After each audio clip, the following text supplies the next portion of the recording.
Do this before purchasing your next new vehicle. Now, this behind me is a 2024 Jeep Wrangler. This is an electric Jeep Wrangler with the panoramic sunroof. Now, this is a vehicle that I'm interested in purchasing for both my wife and myself, as well as our son who's turning 16 in a year. He just got his learner's permit, so in a year he's gonna start driving as well. Now, we don't wanna just go out and purchase a brand new vehicle and then find out that we hate the car. So here are a few things that you can do prior to purchasing a new vehicle, and also, are we gonna love or hate this Jeep Wrangler? I'm gonna find out today. Instead of spending $35,000 to $45,000, I'm gonna spend just a few $100s today to find out if we love or hate this Jeep Wrangler, if it's gonna be a good purchase. At the end of this video, we're all gonna find out together. My name is Craig from Flying Wheels. Let's get going.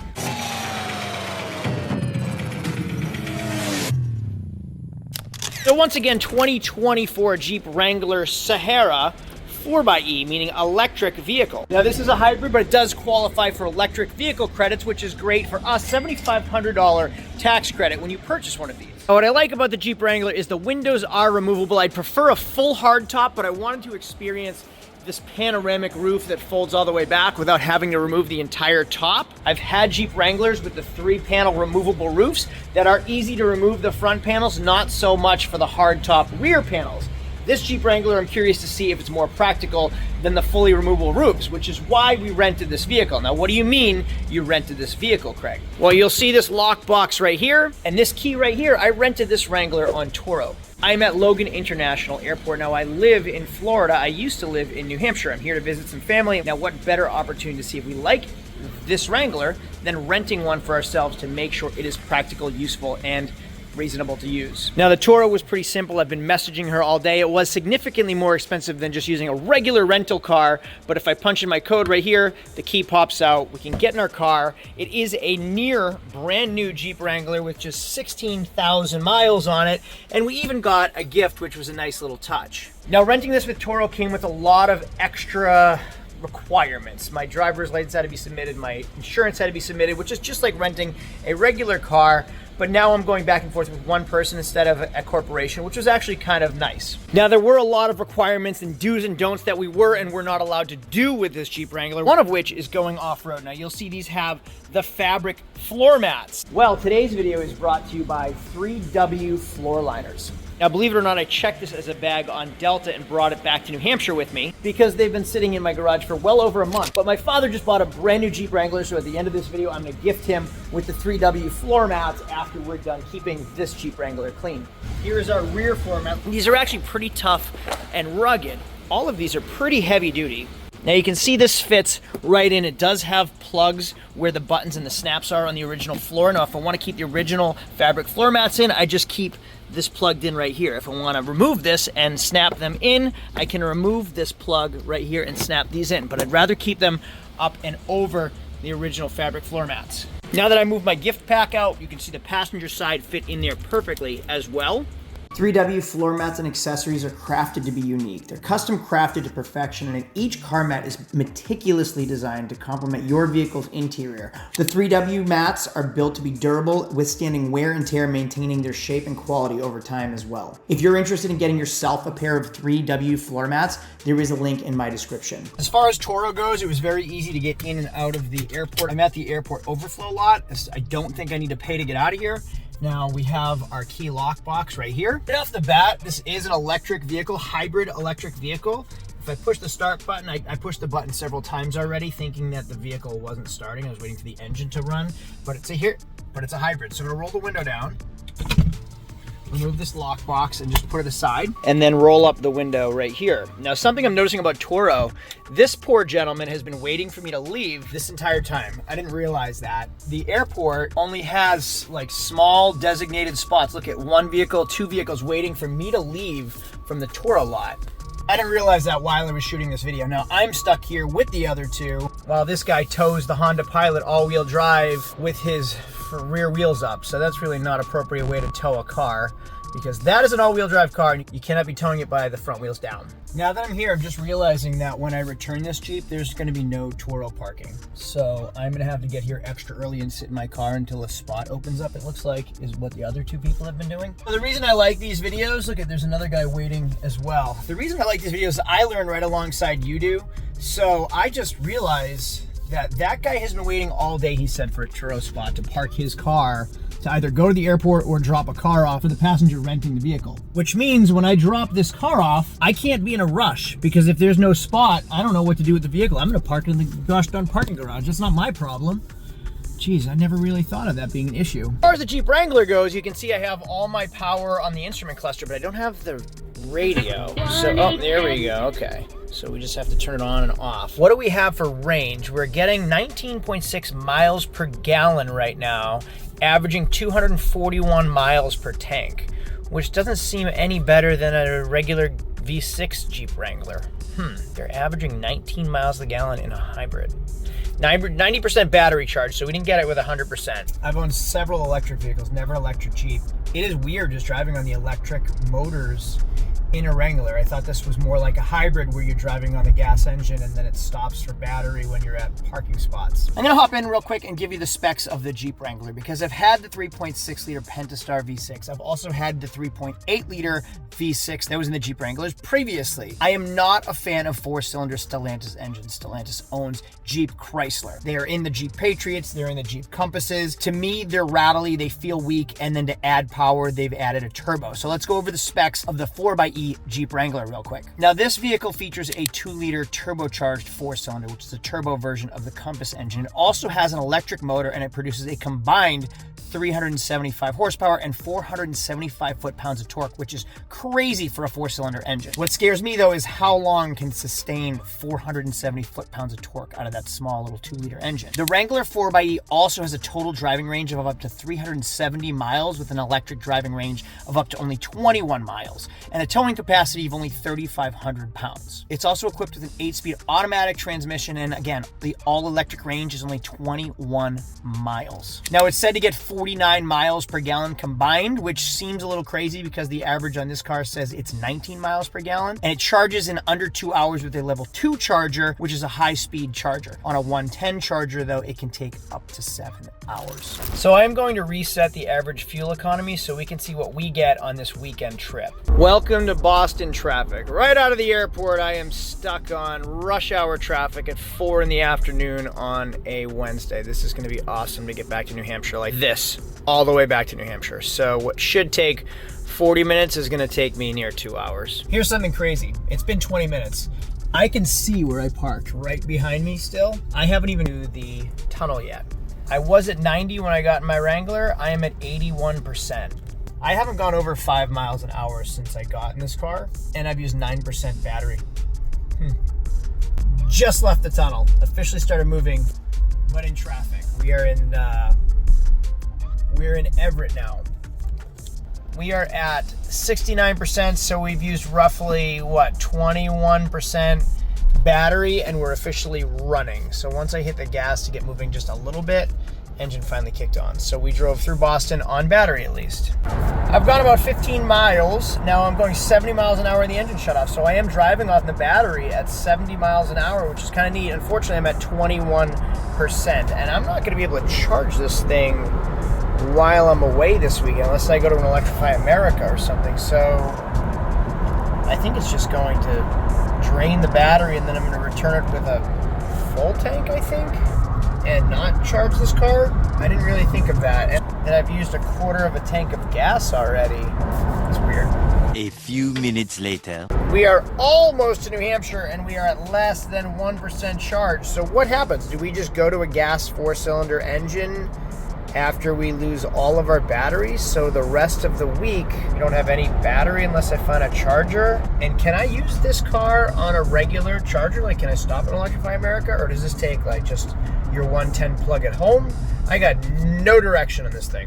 No direction, but we are at 1%. So this is at 90. Not that long ago.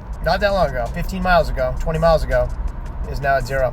What is going to happen? I am going to leave this phone on until we get less than our 0% battery, or that can't be good. You can't be running batteries down to 0, right? I don't even know. You can't be doing it on a regular EV. What about on a hybrid electric like this? What is going to happen when we get to 0?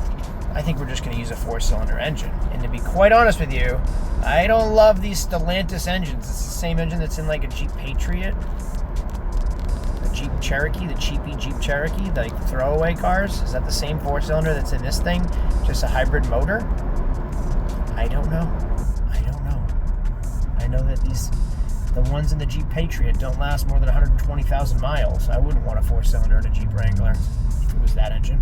Oh, we're back up to 1%. How did we go up to 1% now? We went up. Now, I had said multiple times in this video that this 4-cylinder in this Wrangler seems like the same engine that was in the Jeep Patriot and the Jeep Compass. Those remind me of like 2014, 2015, 2016. Now, I believe the Jeep Patriot was discontinued in 2017, but they still have the Jeep Compass in 2024. And the Jeep Compass has always been kind of an entry-level throwaway vehicle. It was also powered with the same 2-liter turbocharged 4-cylinder engine, putting out 200 horsepower with 221 foot-pounds of torque. So you can see how much the electric motor drives for torque. It also has an 8-speed automatic transmission and 4-wheel drive. And the Compass can only tow 2,000 pounds if it's properly equipped. But I believe that's the same 2-liter engine that's in this Jeep Wrangler that I'm driving, which doesn't feel great. I don't believe that Chrysler has ever put out a great, excellent, well-made 4-cylinder engine that really stands the test of time. So I don't know if I'd rather an underpowered 4-cylinder pushed by a turbo or just have the standard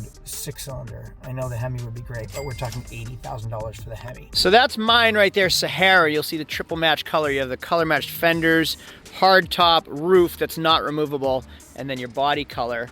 And then my father, Puppet Cav, has the Rubicon, which gives you the matte black fenders. He has the hard top 3-piece, which is removable in 3 sections. So this 1, 2, and then the more difficult piece is that right there. And if you don't want to remove the entire roof, you have the soft top option. Did yours come with a soft top? No, it didn't. So you can purchase a soft top option, which comes in 2 qualities. You have a vinyl and a fabric soft top. This fabric is the premium. And if you don't want to be swapping tops, that's why you get that, which is just that like panoramic fabric top. What I noticed on the highway was it's like driving with a soft top on all the time. It was pretty loud. That's why I got the hard top. I thought a window was open the whole time. Yeah. So what happened with mine, that had 90% charge when I picked it up in Logan. By the time I was outside of Boston, it was down to 1%. Oh, that's a hybrid? It is, and the woman told me I can only drive 25 miles on the electric motor. Yep, we get 26 miles, and you know how you can tell too? I should have noticed. See the blue hooks on the front? Yeah. That tells you, that signifies it's the hybrid right. or the electric. Yep. But I charge this for 2 hours at 220 or 240, and it takes like 16 hours. On your 110? So you have a home charger. Yeah. And if you don't have a home charger, you can use a regular plug, but it takes 16 hours to fully charge, exactly. so you can drive 25 miles. What do you get for range, miles per gallon in this? Considering the hybrid also? Yeah. Total like 21, 22. Really? Yeah. That's unimpressive. Yeah, no kidding. Okay. If I was driving on the highway today, I had it in e-save mode, they call it, and at one part when I accelerated to go up a hill, I was getting 11 miles per gallon. So e-save mode charges your battery. While you're driving, it regenerates your battery. E-save saves the battery. Saves the battery. So e-save saves the battery. If you use this, there's a button to help charge the battery with the regenerative E-save is right here, and that just turns your electric battery off. Yeah. You can go to electric, you can go to hybrid option. Yeah, you can never really turn it off, but it reduces the use. Mm-hmm. But if you hit this button over here, this is your regenerative braking button. Oh, okay. So there's more drag. But it charges the batteries. But if you take your foot off the gas, the vehicle stops. Yeah, like a Tesla, it'll come to a stop. Exactly. So it's like kind of an alternator to your battery, right? Correct. Using the braking to charge your battery. Yep. My screen's different. What year is yours? This is a 23. 23. Mine's a 23 or 24, and the screen just seems bigger. I think late 24s they changed the screen, and 25s have the bigger screen. Okay, thank you. I actually like the Jeep, I really do. If I was going to do it again, though, I don't know if I'd buy the 4xe. I'd probably just go with the 6-cylinder, or I actually drove the 392 today. Yeah. It's amazing. Completely useless. There's nothing Price you tag? need that 392 for. It's impractical. It's just that guy part if you really wants it. Yeah. It had like 475 horsepower. Price tag was between $102,000 and $109,000. That's ridiculous. It's ridiculous. Sure what size my wheels are. I actually haven't opened the top yet. So this if I start the car right here, let's start off the battery. Yeah, it will, because we're at 1%, so. And then if you hit this is kind of cool, but you're right about Oh, we're at 1%, and it's still running off battery and not the actual. actual. It will for a little while. Okay. This is an expensive option. Oh, it's more expensive than a top? That's pretty convenient. It is. The doors are removable. The windows are removable as well. So I like this option. Yeah. I can always have a hard top and then remove the side windows still, remove the doors still. And then you just have this piece right here. The soft top makes more sense in Florida. I'd rather just have the soft top. But if it's always going to be moving around in the wind, this was really simple. Yeah, it's super easy. Like, and I wouldn't notice that this is here when I'm inside the vehicle. No. Like from outside, it doesn't look like the top is off, but in here, it definitely does. my top, when I take the top, how it's black on my Jeep off, Yeah. and in the summer, it's super hot. One day I took it out, I almost dropped it because it was so hot. Right. And moving the three-piece panels, I scratch those panels up all the time, just banging around. And even though they tell you there's a spot in the back to put them in the bags, it's kind of a pain in the butt. It is. So this, practicality-wise, is actually kind of, you'd use this, I'll guarantee you will use this top, more, especially in Florida, more often than that. This is nice. See ya. Thanks for your interview. All right, take it easy. I like this screen. A few minutes later. Couple takeaways from day one. This was a little noisy on the highway. So this soft top was a little noisy, like almost like a window was down a crack. That's also, I called the owner to see if she gave it to me in a full tank, and she said it was near full. I drove from Boston to the New Hampshire border. It's typically a 45-minute drive from Logan to where I grew up. What's weird is I'm gonna have to check the video to see where the gauge was when I got in the car. I am below a quarter of a tank now, and I've driven maybe 40 miles. Maybe I've driven 50 miles, even 60 miles, and I'm under a quarter of a tank on 60 miles. So unless this is a really small tank, that's terrible. But also it's saying that I'm getting 28 miles to the gallon. So my first 25 miles were wasted with the electric battery. It is useless for the rest of the week. I would have to charge this every night if I want to use the electric battery daily. But we're getting 28 miles to the gallon, and I've used more than a quarter of a tank of gas since I picked it up from Logan Airport, which wasn't that long ago. The next day. So the time has come to return my rental. I'm going to go through it all in my review in just a minute. But before I do that, let's get these 3W floor mats out because I'm going to give them to my father. That's how clean they stayed, and they kept the carpets clean. This one got the worst of it. So we're going to take this up, shake it out. Now I can just hose it off. All clean. Thank you, 3W liners, for keeping my Jeep clean. So I had half a tank of gas. Looks like I used about 8 gallons, $24 of fuel in 2 days, and that should give me back to my full tank, which it wasn't really at. So $24 in 2 days, and roughly 100 to 150 miles. I'll tell you what, though, that is a damn good-looking Jeep. I am officially at the airport at the Turo lot. This is mine.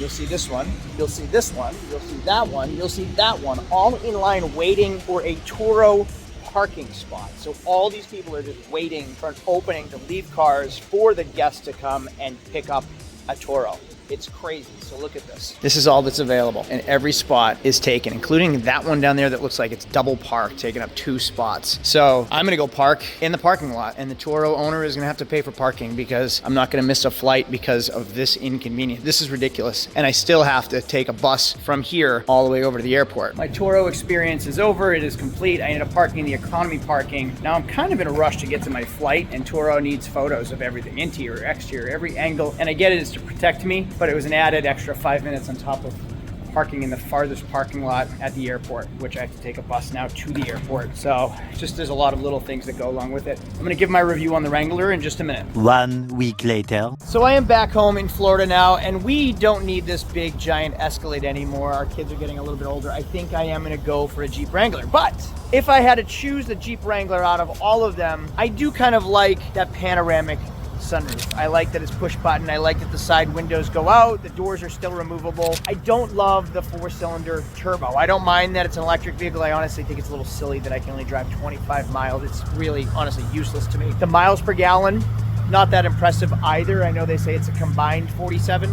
I got an average of 19 miles per gallon. Now, being in New Hampshire, I absolutely would need a hard top, but I live in Florida and I don't want to be going back from hard top to soft top. There's no reason I would ever need a hard top in Florida. And just like my wife, I'd want to go topless at least once a day. So the panoramic sunroof is something that I would prefer. However, I had a Jeep Liberty that had that same panoramic roof, and after a few years, that roof started to bind up and the track started to bind up and it started to leak terribly. So I had a vehicle that ended up having a swamp inside of it because as the sunroof, the panoramic roof would open time after time after time, it would wear the tracks, it would wear the rollers, and the top wouldn't open and close correctly, and you'd actually get wind going in. So long term, I don't trust that 4-cylinder turbo.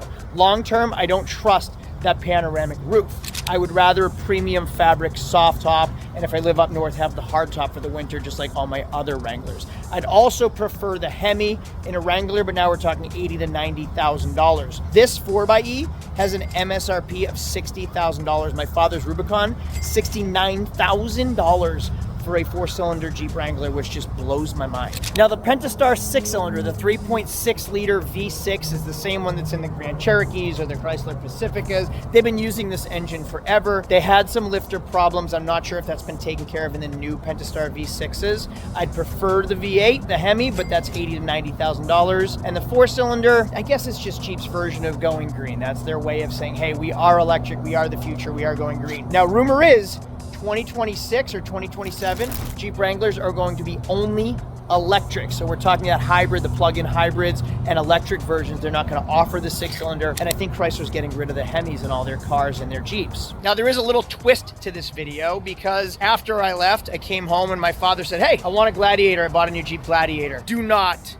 sell your Rubicon. Do not trade it in. Let me know what they offer you. I'll give you the trade-in if you don't mind. I'll buy it from you. So I ended up buying my father's Jeep Wrangler Rubicon. It's in New Hampshire right now. I'm flying back to New Hampshire in a month. I'm going to drive that back to Florida. So I have the 3-piece hardtop 4xe. His Rubicon, amazing. Different differential rear axle. We have Dana rear ends. We have a different heavier duty suspension. The Rubicon's the premium. I mean, $69,000 MSRP, and I bought it at trade and I couldn't resist. I did love the idea of the panoramic sunroof, but I've already been shopping on Facebook Marketplace. I can find premium tops for that JLU. I think it's the JLU is that version for like under $500. So I'm gonna get a soft top once we're down here and store the hard tops. I think I made the good choice. I'm glad I tried it out on Turo first. Turo, it's all right. It was really expensive. It's like an Airbnb with all the additional extra baloney fees, but it gave me access to a Jeep Wrangler to decide if I did or did not like it. Does it work as a daily driver? Yes, it does. That is my new family daily driver once we get it down to Florida. I hope this video was entertaining and educational. I mean, for the $450 it cost me on Turo to try the car out, it was worth it to know that I did or didn't want it prior to spending $50,000 or $60,000. Also, 3W aligners and floor mats. Check them out with the link in my description. Thanks for sponsoring this video. I got those floor mats back. That wasn't my intention. I was trying to gift my father. My father ended up gifting me, and now I get my floor mats back with a little Indian giving. So, no, you come on. No. That's called Indian giving. Is that racist? I don't really know. Thanks for watching. Thanks everybody. If this video was educational, informative, entertaining, a thumbs up is always appreciated. Please let me know what you think about this video, and if you would do that prior to purchasing a new car in the comments. Thanks for watching. I'll see you all later. Adios.